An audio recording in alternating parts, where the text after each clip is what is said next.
It's November 17, 2021, Wednesday. This is Chinese Simorlan, and you are watching ZRC News. Our headlines for tonight is mandatory vaccination now claims by the DOH.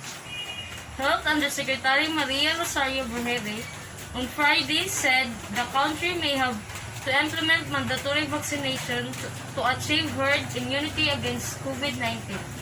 And for your anchors tonight, Regeline Lunes and Cybel Apan.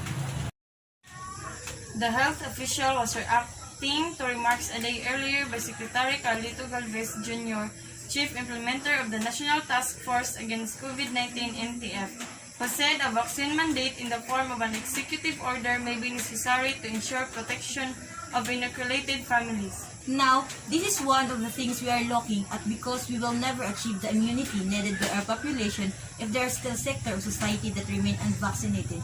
One of the ways we can do this is to make it mandatory, she said during a press briefing.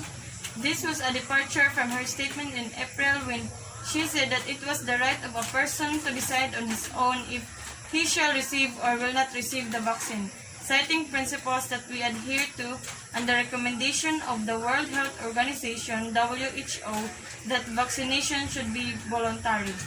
But she also said that people had the moral obligation to protect themselves, their families, and communities, and the whole population against COVID-19. Verheri added, however, the vaccination could not yet be mandated because the vaccine that we are at the developmental stage. The Philippine government is targeting 70% of the country's 110 million population for inoculation to achieve herd immunity. The WHO said the proportion of population to be vaccinated for herd immunity against COVID-19 is not yet known. Some experts are saying this may have to be bigger because new variants of the coronavirus are emerging that are more resistant to vaccines.